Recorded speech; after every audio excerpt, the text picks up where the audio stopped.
welcome back to Aging Gracefully. I'm Sarah with How to Help Mom, and today we are with... I'm Elizabeth with Parents Changing Spaces. I'm Jennifer. And I'm Cindy with Parents Changing Spaces. Now, what is Parents Changing Spaces? Besides a cool name. Well, thank you. It is a senior living referral and placement service. Okay. So what our goal is to help individuals and their families locate and secure all types of senior living. Gotcha. So you, instead of them navigating the maze of being stalked by people calling on the internet, you take care of it for them. Exactly, exactly. So we work with all types of senior living, independent senior apartments, Okay. independent living with services, assisted living, memory care, Gotcha. residential care homes or group homes, and some nursing homes Oh, as wow. well. Sometimes we help people figure out how to stay home. Yeah. Exactly. We have some resources for modifying your house, adding a ramp, switching Yeah. around the bathroom. That's fantastic. Yeah. So it's nice too, it's important for us that we work with people who do what's right for the family and what their needs are, not necessarily just padding their wallet. So that's how we get synced up with like-minded people. How'd you guys get all synced up? I'll let them go first. So I've known Cindy for a really long time because she's my mom. So I have been working with her for about 6 years now, but Okay. kind of grew up hearing about, the different communities and Yeah. listening to her talk on the phone with people, so. Lifelong training. Yes, But yeah, the way right. that I started was through a personal experience with my mom. Okay. And that was a number of years ago where she'd had a fall, went into the hospital, went into rehab, and they said, okay, she's going to be discharged in 24 hours. What's your plan?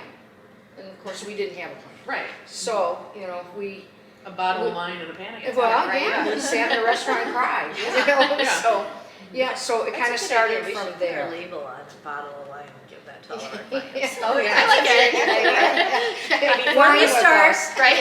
People are gonna start pushing their moms down the stairs. Exactly. and I also had it had been spinning around in my brain that I wanted to do this. Gotcha. Because of a family experience that we can talk about later, but I was on LinkedIn one day and Cindy's face popped up, and then I called her and said, hey, I just saw you on LinkedIn, I'm curious, and she's like, I have a LinkedIn page? But the funny thing is we met for the first time in Ferndale. Oh, Yeah. okay. Yeah, so We're in Ferndale. I was like, oh, this is right back to our roots. Yeah. And I kind of just ran through with her what I was looking to do, and she's like, that's exactly what I do. So that was how we met. Yeah, Yeah. yeah. I love And the rest is history. Yeah. That's amazing. And what areas do you cover? We really cover all of Southeast Michigan. Okay. We are a local company, so we're not bound by any specific Right. territories, and we kind of divide and conquer to a degree, but we all seem to end up on all different sides of town and different Gotcha. counties Okay. on any given day. So Yeah, but having said that, I mean, we placed somebody in Traverse City Good point. last week. Gotcha. We helped with Florida, a few Florida's things. huge, Yeah. Yeah, here or there. So, but we do concentrate in this, Southeast Michigan area. Gotcha. We're most familiar. And what would the process look like for, I know we've talked about falls, how do people even get going with figuring out placement in a planning situation versus a crisis situation? Most time, we are involved in the crisis. Gotcha. There, we do a lot of promoting of advanced planning in the community. We talk about things like that a lot, but people aren't typically doing it. Right. But certainly just talking to your people about this is going to fall on me if you fall down the stairs. What do you want me to do for it? Yeah. Those Right. kinds of conversations. If family is having those kinds of conversations in advance of an emergency, it certainly helps. Gotcha. And then that way, you know what mom and dad or your loved one's wishes are.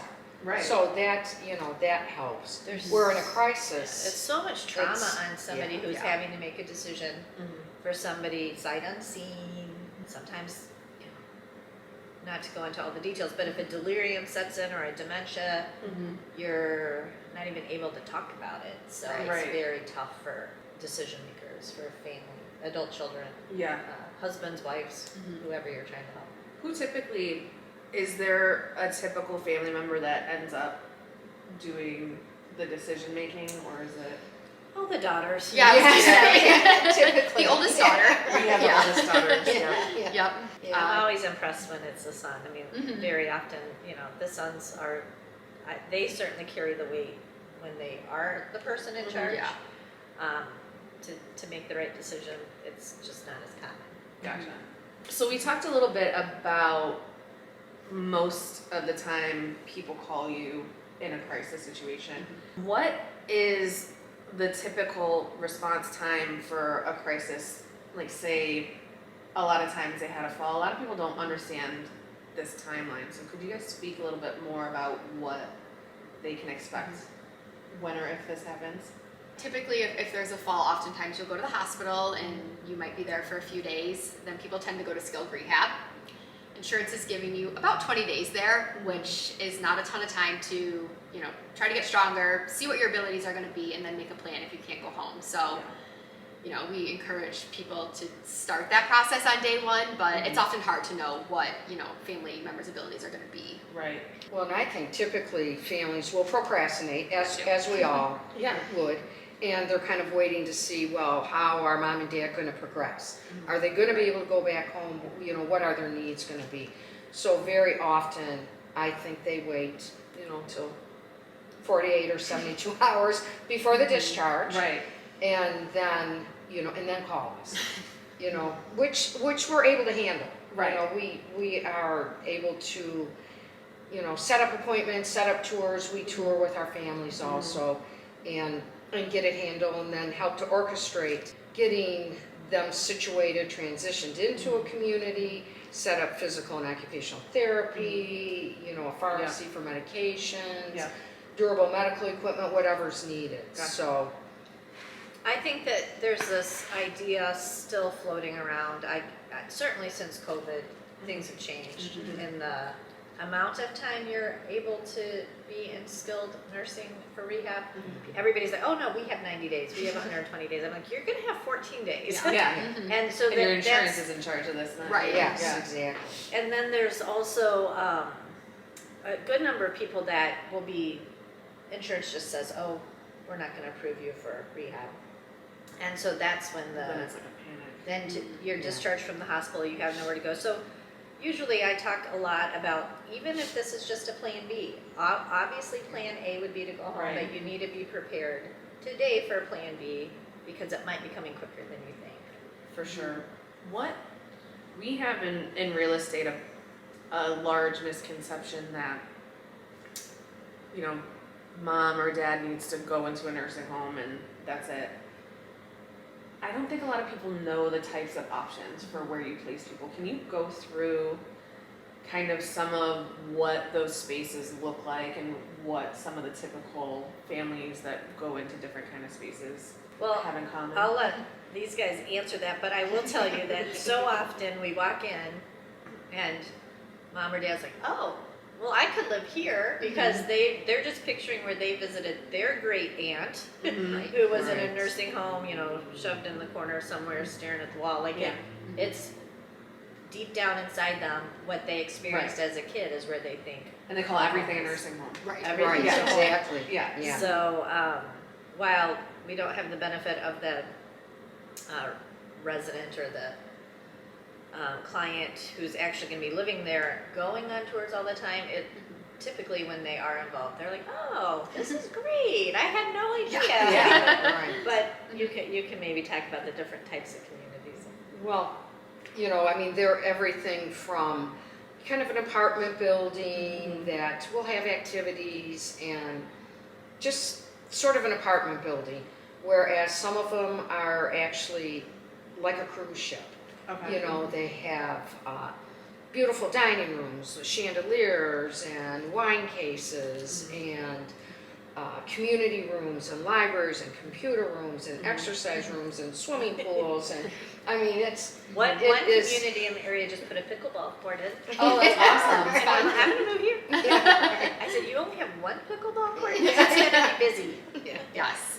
Lucy on our team does pickleball at the senior center in Commerce. Oh. It's like super hot. Yes. Oh, it And is, I love yeah. So competitive to get involved in a pickleball league too. Like you better sign up in January for May. A lot of a good handful of communities have golf simulators now, Oh, and yeah. they're definitely, you know, moving into the 20th century, Yeah. as they say. Oh, They have happy hours Mhm. on Friday nights and barbecues, Oh, and, that's really cool. and some of them have little putting Mm-hmm. greens, and yeah. So everything from a typical apartment type feel to Right. a cruise ship. Yeah. And there are communities that are set up in residential houses. They're Mhm. licensed by the state. They just shrink assisted living down to a residential house Mhm. size. So for somebody who's needing a lot of hands-on, eyes-on Mhm. attention, who's always lived in a house, it Yeah. feels very Yeah. familiar. Right. And that can be a very great concept for the right person. Yeah, and those are called AFCs. They're licensed Yes. as Yeah. AFC. Yeah. A lot of people get confused by the acronyms too. Yeah. Right. Yeah. Mhm. What is adult foster?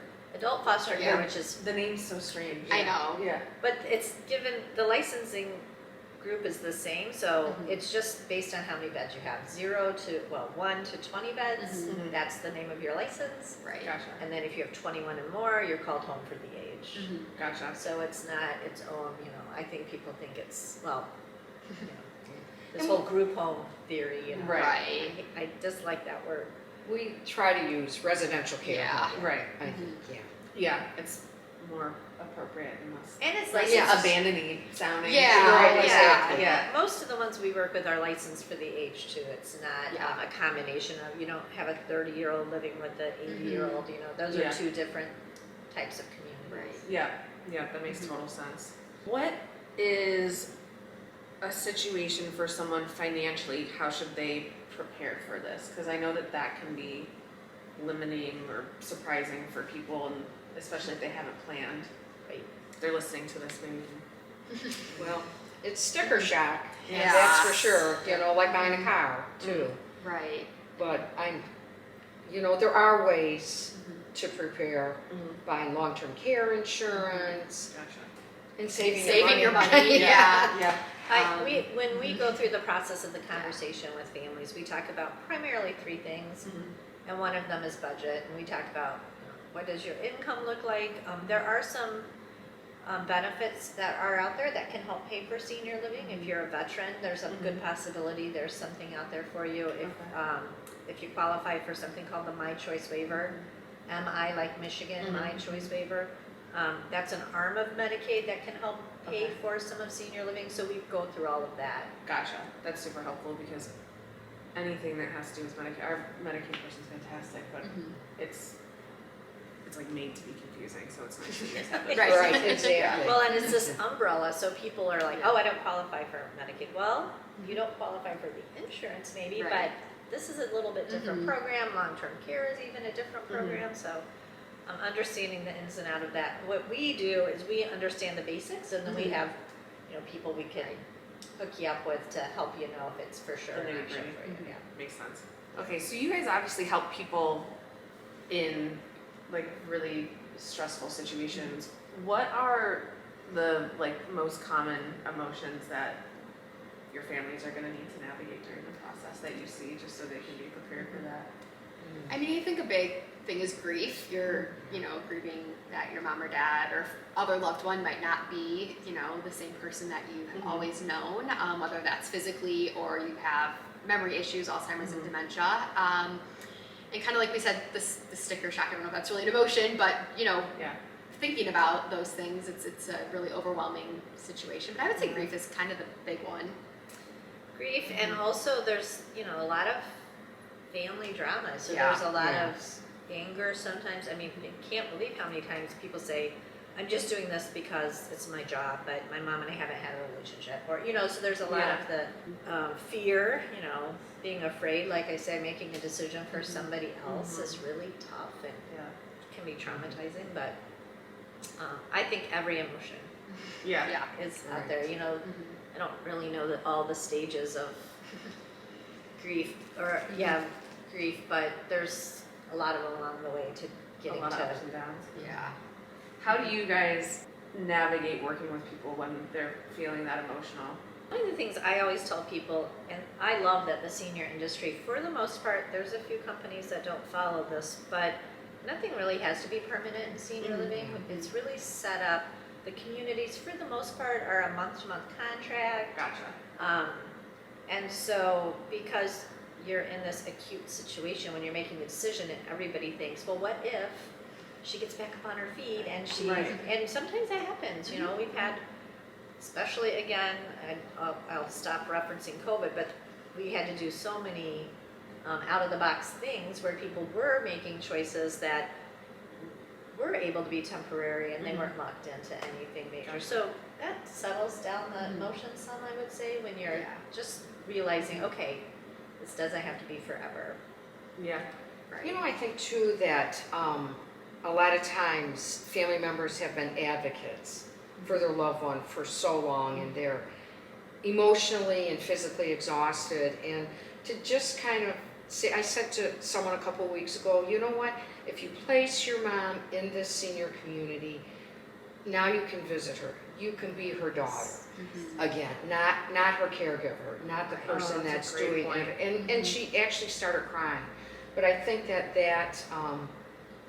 that is, you know, sort of a big help for people to know, okay, you know, even though the dynamics of the situation are changing, they really are changing for the best. And as Jennifer said, nothing is permanent, you know. So to let them know that, I think that's a big relief for a lot of people.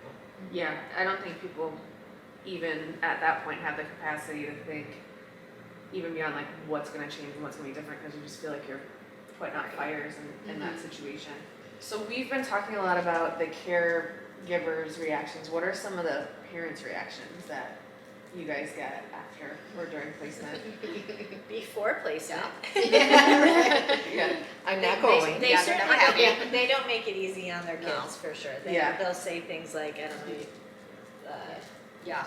Are you placing me here to die? Yeah. You Yeah. know? Okay. You're abandoning me. Yeah.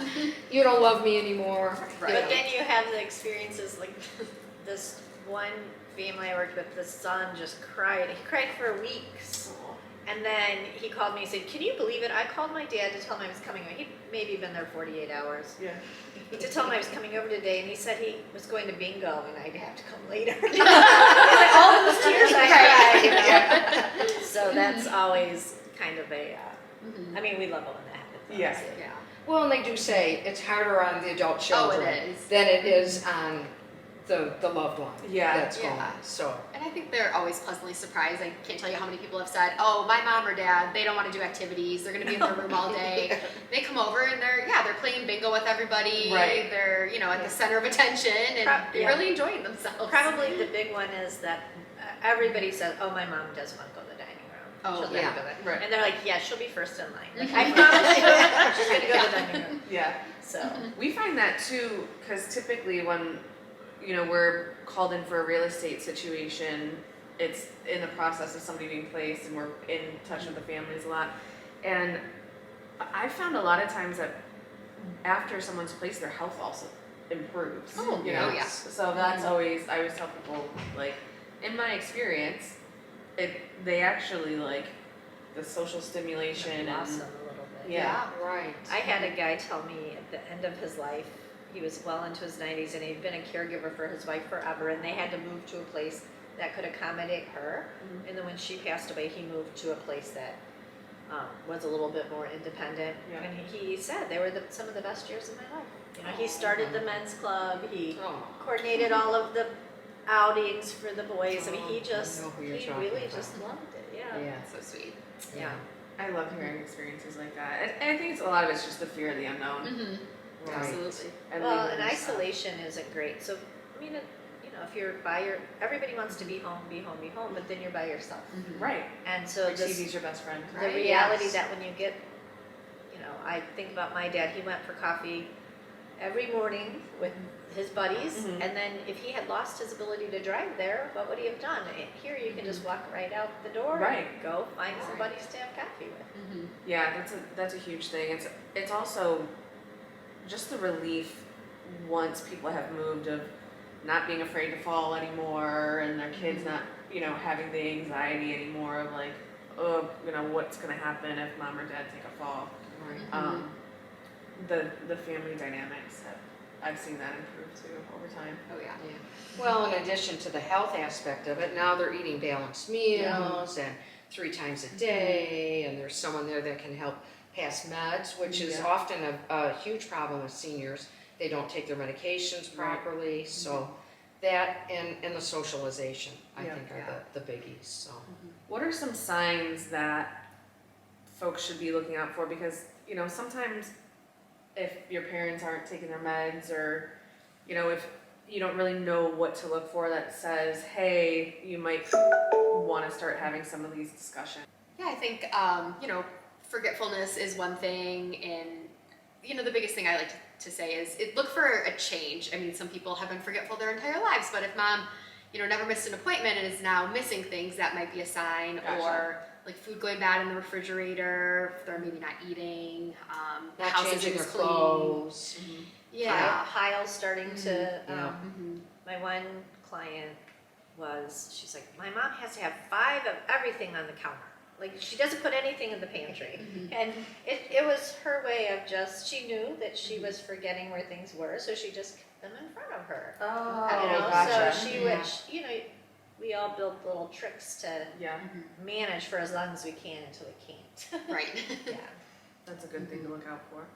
Is it usually like a memory care issue that people are starting to notice, or is it usually a physical issue that you see more often?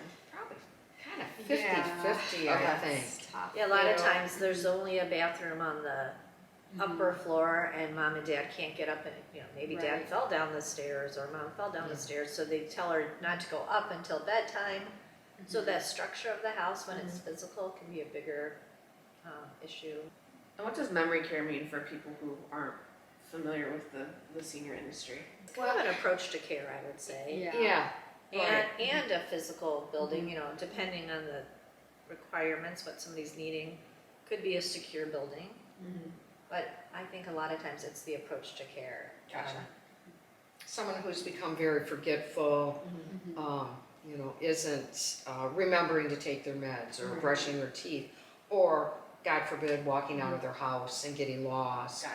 or hopping in the car and getting lost, that type of thing. So for that person, that would be, you know, the most liability, and that would be the person that you would certainly want to put in memory care. And then oftentimes when somebody's in assisted living, you know, and they become very forgetful, they may be going into other people's rooms and wearing other people's clothes and that type of thing, or wandering out of that community. So that would be an indication that individual should be in a secured memory care Gotcha. area. And you kind of want your people to be around Yes. like-minded people, you know, Right. so you're not the person sitting at the table in the independent dining room that everybody's saying, oh, here comes Jennifer, she's going to tell us the same story 20 times. Right, You know, so exactly. you want to find that nice balance where the caregivers are being more patient sometimes, and they're helping redirect you versus telling you Right. no. Yeah. Yeah. Kind Carolyn, of going with there- your memory flow. we have this owner who does those residential houses. She specializes in dementia, and when somebody wants to leave the house and they're really getting amped up because they really want to go somewhere, she'll just walk with them until they forget they want to leave, and they'll walk back. You know, that wouldn't Yeah. be something you would see in a traditional. That's a memory care approach. Gotcha. Okay. Is that a special training? What kind of training should people be looking for? Dementia specialists. Yeah. You know, this particular person has been in the healthcare industry in nursing homes and assisted living communities for her entire career. So she's exceptional. And it's also, I think, you know, some people can do it, some people Right. can't. Right, But there it's in their there heart. is Yeah. great training for it, mind you, but you also have to have a heart for it. So we've talked a little bit about COVID and things have changed. What are some other changes that you guys are seeing in the industry, technology, that kind of stuff? I feel like I'm answering all the questions, You know that's- monopolizing them. Lots of technology changes. Yeah, it's Okay. very There's cool. a lot on the horizon. There's some fun technology. There are a couple of buildings that have, it's called Foresight, and it's I would call call it a fall prevention technology, but Okay. it also has a piece that can monitor blood pressure, temperature, how many times somebody's getting out of bed at night. So Oh, wow. if if you're like me and you get up twice a night to use the bathroom, and then you happen to get up 5 times a couple of nights in a row, it's Yeah. gonna flag you. They're gonna say, let's do a urinalysis Yeah, and see if let's see if you Jennifer have has UTI. a urinary tract infection, which is, Right. obviously can be really traumatic for a senior. For sure. So they can get ahead of some of that. That's really We're cool. starting to see Yeah. some of that on the horizon. Staffing is kind of in a crisis right now in senior living and The just world. in the The world. Yeah. world's right. And The so there's some fun technologies. There's little robots that might take meal to room 207 because she can't make it to dining today. She's not feeling That's well. really cool. There's vacuums that they're robots Robots, vacuuming. yes, Yeah. yeah. For senior There's living mats that communities. will, pressure mats that will, alarms that will go off if someone who's a fall risk gets up out of their bed or steps on the floor. And people use cameras in the common Yeah. areas. Gotcha. So, not of course in the private areas, Right. but, And what I love, I think it's so great. We've always had the pull cords. We've always had Yeah. some Right, technology, yeah. the Right. pendants, but now they're starting to mix some Alexa in with that. So like a resident could say, "Hey Alexa, can you tell Mary that I'm ready for bed?" And then the caregiver can come and help do whatever they do for PM care. Oh, wow. So you're starting to see that being built into those programs. Oh, there's some pill dispensers now Oh, that yes. will only open when they're supposed to. set off little alarms, Set up you can time to tell, take your oh, mom pills. took her meds Yeah. today, I don't have to make the call. So lots And that'll of, go right to the adult children's email Right. addresses. Oh, You know, that's mom took their fantastic. pills, mom didn't take their pills, yeah. that type of thing.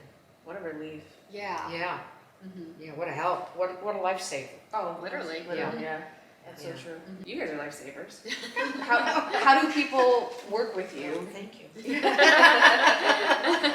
What does that look like? How would you describe like your role in this whole process? So kind of like Jennifer mentioned, when we do talk to a family, we focus on, the individual's care needs, geographically where they'd like to be, and financially, what their budget is, and we're able to kind of create a list of options and communities for them based on that, and we'll tour with the families and give them any other resources they need before they make a decision. And then the way I try to coin it all the time is that we're really kind of like realtors for seniors. Gotcha. So we set up appointments, we set up tours, as a realtor does, Oh, you, sure. you qualify Yeah. your client, and we do the same thing with our clients as well. And just like a realtor, our services are of no charge to our clients, Great. but we receive a referral fee or a commission from the senior communities after placement. Gotcha. So we have contracts with all the senior communities. We're more or less like marketers for them Yeah. also. That So, makes sense. But we Yeah. work with everybody, so Yeah. there are some kind of big internet-driven companies that their goal is to help people similarly Yeah. to our goal, but they only work with certain buildings. The nice thing about working with Parents Changing Spaces is we can pretty much help you. Yeah. There's no reason for us to drive you to one community or the other. Right. It's just the perfect fit that we're trying to accomplish. Right. And that was kind of like a big inspiration for us starting How to Help Mom too, is that a lot of these huge internet driven companies, they just sell your information, Right. stress you out Right. even more. So we're kind of trying to be the Right. antithesis of that and actually Yes. help people and get them the resources that Right. they need. well, and we're in the senior communities on a daily basis and in the residential care homes, so we know, How they what they look like, how Yeah. they smell, Yeah. what type of caregivers and who the caregivers are, and what the residents are like, the dynamics of the residents. Right. So there may be a home that may have all really advanced dementia individuals. Well, you wouldn't want to place somebody there who is completely alert and oriented but might physically need the care. Right. So we're kind of able to say, okay, well, that might not be a good fit. We can look at it, but we think this might work better. That's Right. huge. Right. Yeah. Especially how you guys were saying nothing's permanent, but like if you can avoid having to move people Absolutely. twice. And that's you know. our goal, right? Yeah. Because it's very tough extremely tough on the resident, but it's very tough on the family as well. Yeah, that makes total sense. It seems like the resident kind of takes a step down Yeah. after each move. You know? Gotcha. So we try to avoid that. It's hard too when you're, you know, in that time pressure sense. So Right. like the way that you guys automatically know, here's the list of these spots that would narrow it down, that saves a sleepless night for sure. So how do Yeah. people get in touch with you to use your free service to take this massive job off of their backs? Best way is probably just through our website. Okay. You can email us. It's just parentschangingspaces.com. Okay. We get back to people really within about 12 to 24 hours. Fantastic. Okay. And just to remind people who you are, I'm Sarah with How to Help Mom and Elizabeth with Parents Changing Spaces. Jennifer? And Cindy with Parents Yeah. Changing Spaces. hopefully you got a lot out of this. I know that I certainly learned a lot, so thank you guys for coming. Thanks for having us. Yeah, we loved it. Thank